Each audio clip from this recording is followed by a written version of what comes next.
동족 상잔의 비극이라 불리는 한국 전쟁은 수많은 아픔을 남기며 우리 민족에게는 다양한 트라우마로 남아 있습니다. 특히 이범선 작가의 오발탄을 살펴보면 전쟁 직후의 실향민 가족의 삶을 통해 전쟁이 주는 트라우마들과 비참함을 살펴볼 수 있습니다. 그 배경이 되었던 서울의 해방촌 일대를 걸으며 다양한 이야기를 듣고 트라우마를 치유하는 시간을 가져보려 합니다.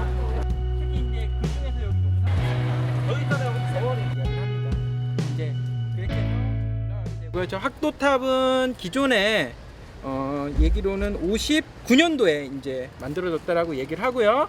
그 다음에 최근에 2005년에 저 비를 만들어서 이제 그 기념 이제 그분들의 이제 넋을 기리겠다는 의미로 만들게 되었죠. 기념비에 보시면 뒤에 참전했던 분들의 성함이 다 적혀 있어요. 300여 명 정도. 이제 그래서 어떤 학교에 특히 이제 그 중에서 여기 용산고등학교 출신 학생들이 가장 많았다라고 이야기를 합니다. 잠시 둘러보시고요. 사진도 좀 찍어 보시고 이제 잠시 가셨다가 저기 앞에 이태원에 대해서 잠시 설명을 하겠습니다. 네, 잠시 둘러보시고 사진 찍으셔도 될 것 같습니다.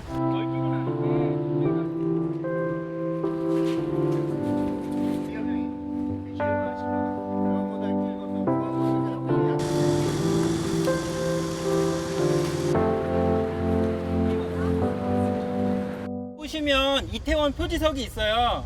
저는 좀 개인적으로 서울 답사를 좀 좋아해서 서울 여러 곳을 막 돌아다니는데요. 서울은 수도면서도 한양부터 수도면서도 여러 가지들이 막 남아 있었던 자리인데 지금은 막 건물들이 많이 없어졌잖아요. 이제 그런데 가보면 꼭 이런 표지석이 있어요. 뭐뭐터 그 뭐 정말 이런 거 많은데 여기도 그 중에 하나 이제 남아 있는 곳인데 이태원이라고 하는 곳입니다. 자, 여기서 뭐를 보시면 되시냐면은 원이라고 붙는 데가 있어요. 그 어떤 지명 보시면 뭐뭐원 붙잖아요. 뭐 장호원 아니면은 조치원 붙잖아요. 그 원이라고 하는 것은 원래 여관 자리예요. 그래서 여관이라고 해가지고 그러니까 여관이 잠시 쉬어가서 머물 수 있는 곳, 예, 그런 곳이 됩니다. 근데 이제 보시면 이 미군 기지 땅이 근 100년, 한 120년 정도로 볼 수 있을까요? 우리나라 땅이었던 적이 없죠. 왜냐하면 여기는 처음에 청나라가 주둔했어요. 근데 청나라 주둔하고 이제 일본이 들어오죠. 청일전쟁에서 청나라가 완전히 깨집니다. 그러면서 종이 호랑이구나 청나라가. 그러면서 일본이 우리나라를 지배권을 행사하게 되는데 그러면서 일본 군들이 여기 또 주둔하게 돼요. 그래서 여기 일대가 일본 군들이 하게 되고 일제강점기에는 여기가 24단 일본군 24단이 여기서 주둔하게 돼요. 그러면서 어떻게 되냐, 이제 해방이 되죠. 그러면은 일본군들이 나가야 될 거 아니에요. 나가고 나서 그 자리를 미군이 그대로 들어오는 거예요. 그래서 여기 미군 지역이 있기 때문에 아까 보셨죠? 그 동생 명수 그 양궁주가 될 수도 있는 거고요. 네, 여기서 하고요. 조금 걸어 올라가겠습니다. 다음은 저기 올라가는 108계단 있거든요. 거기 보러 가겠습니다. 쭉 직진하시면 돼요. 조금 걷겠습니다. 여기 있잖아요. 우리 정원이 와서 조금 쉴 시간을 설명하겠습니다. 108계단이고요. 여기서부터 이제 경계가 좀 갈리게 돼요. 이제 요 뒤쪽을 이제 후암동, 저기가 이제 그 역 이름이 저기 버스 정류장 이름이 후암동 종점이거든요. 이 이후부터 이제 용산 2가가 들어옵니다. 이제 그 용산 2가가 이제 정식 명칭이고요. 여기를 이제 해방촌이라고 이제 부르게 되는 거죠. 요 위쪽을 이제 그래가지고 여기 올라가시면 이제 간판에 보시면 이제 무슨 부동산 뭐 할 때 다 해방 부동산, 뭐 해방 식당 막 이런 이름을 붙이게 있습니다. 이 108계단 잠시 설명을 드리면요, 이게 일제 강점기 이전부터 있었던 계단이라고 이야기를 해요.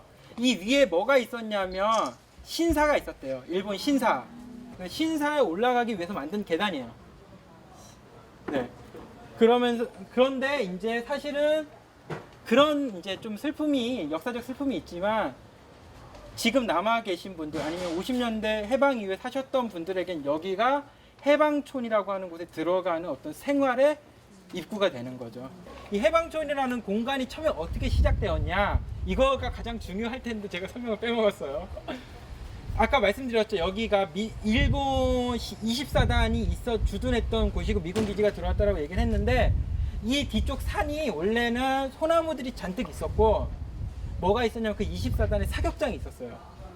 총을 쏘는 사격장이 있었는데 일본이 빠져나갔잖아요. 해방 이후에 빨리 도망가야 돼요. 걔네는 정말 왜 죽을 것 같으니까, 잡혀서 죽을 것 같으니까 도망가야 돼. 그러니까 다 버려두고 가는 거예요.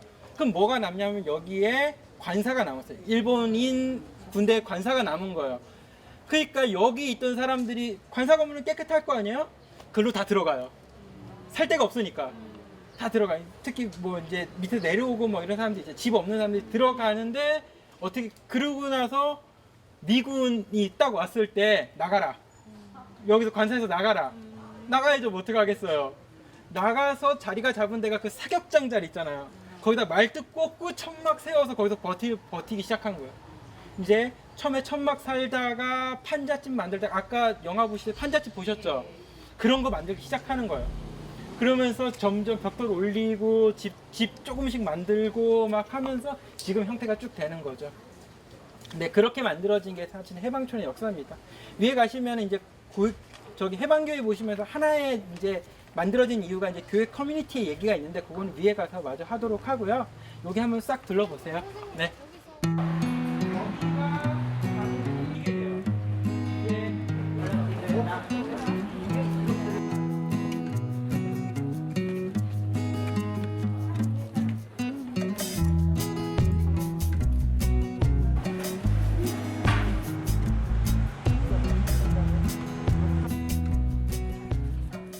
이제 여기가 이제 해방교회라는 곳이고요.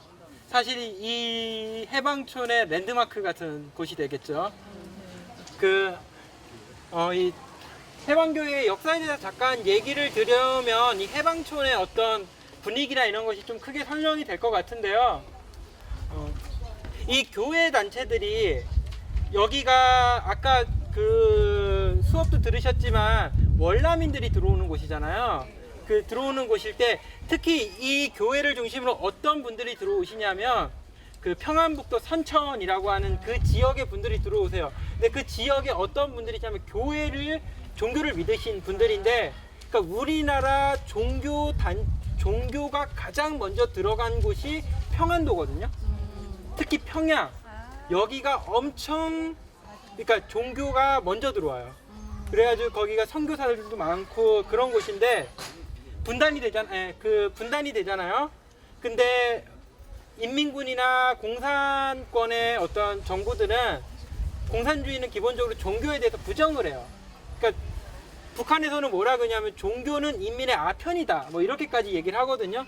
그러니까 그 평안도에 있었던 종교인들을 어떻게 하겠어요? 탄압하겠죠. 그러니까 내려오시는 거예요. 월남인들이. 그런 분들이 계세요. 그래가지고 처음에 자리 잡았던 데가 어디냐면 저 을지로 영락교회 아시죠? 그 영락교회가 원래 이름이 배단위 교회거든요. 나중에 영락교회로 이름을 바뀌는데, 거기가 평안도에서 내려오셔서 종교인분들이 가장 자리를 먼저 잡은 곳이에요. 그러니까 세력이 이제 거기 많아지잖아요. 그러면서 이제 떨어져 나오고, 그러면서 이 해방교회를 그분들이 벽돌 하나하나 올려 쌓아서 만드신 거죠. 여기에 지대에.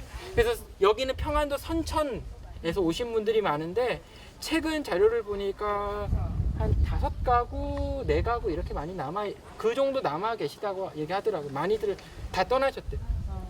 그분들 입장에서는 여기는 아픔의 공간이잖아요. 또 가난과 그런 거에서 돈을 좀 벌면 여기서 나가시는 거죠. 떠나셔야 돼요. 그러면서 여기 이렇게 들어오시게 되고요. 그 이제 종교인 분들에서 여기 그 커뮤니티가, 그래서 여기 그러면서 이 종교라는 것이 사실은 고달프고 아픈 사람들의 위안이 되잖아요. 종교라는 것이. 그러면서 여기가 이 해방촌의 중심이 되는 거죠. 사실은. 네.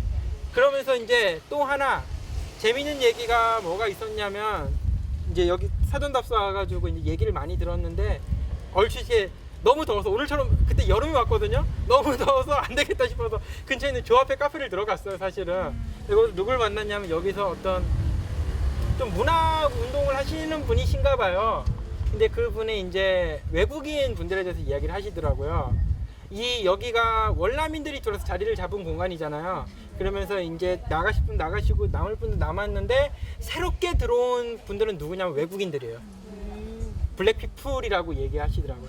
그 비교적 가난한.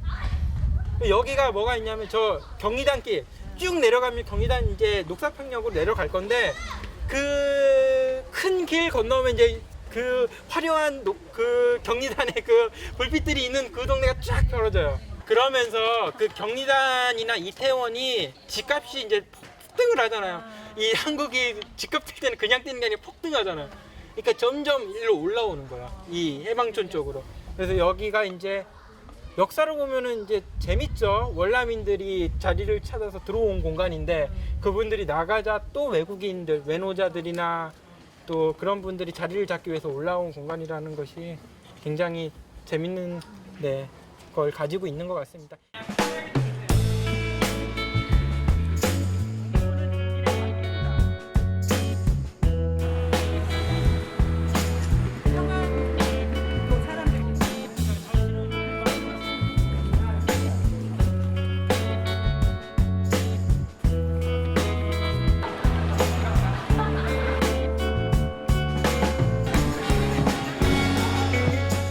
네, 오늘 이렇게 정리를 해보면 저기 용산구에서 시작해서 이렇게 녹사평역까지 내려오는 해방촌 탐방을 해봤습니다. 해방촌의 의미와 또 이제 과거와 오늘 그리고 남산미 첫 마을이라는 그 의미를 좀 되새기는 의미에서 진행을 해봤고요. 이 답사라는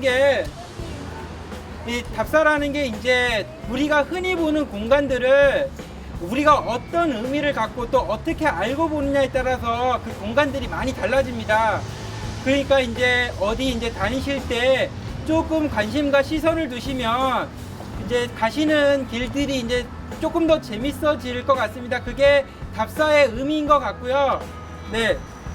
다음에 여기 오실 때 우리는 저렇게 돌았었는데요. 여기에 내리셔서 저 항아리 길 타고 한번 쭉 한번 더 올라가 보세요. 그러면 조금 다른 느낌을 받으실 수도 있을 것 같습니다. 오늘 주제가 오전에는 돌아가신 저 작가 이범선 씨 두 분의 그 오발탄이라는 작품에 대한 강연이 있은 후에 그분의 그 단편 소설의 무대가 된 바로 그 해방촌, 서울 용산에 있는 해방촌을 찾아가서 느끼는 거는 사실은 전쟁이 이 나라에서 없어야 되겠다는 거고 자기 고향을 등지고 내려와서 남한에서 그 본의 아닌 그런 피곤한 삶을 살게 되면서 인생의 어떤 삶의 모든 것이 다 허물어지는 그런 걸 보면서 절대 전쟁은 다시 없어야 되겠다 하는 생각을 갖게 됐습니다.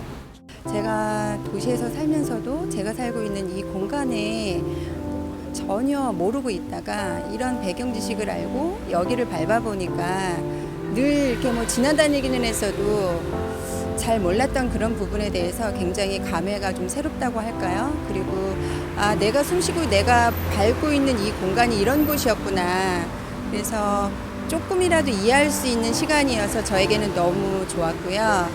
그리고 아이들하고 지나가면서도 그냥 지나치지 않을 것 같은 그런 시간이었습니다. 이번 탐방의 주제 도서는 이범선 작가의 오발탄입니다. 오발탄은 해방촌에 사는 실향민 가족인 철원애를 통해 한국전쟁이 가져온 전쟁의 참담한 현실을 그리고 있는 작품입니다. 이 작품을 통해 우리는 전후 사회의 불합리하고 비참한 현실을 들여다보고 생각해 볼 수 있는 시간이 될 것입니다.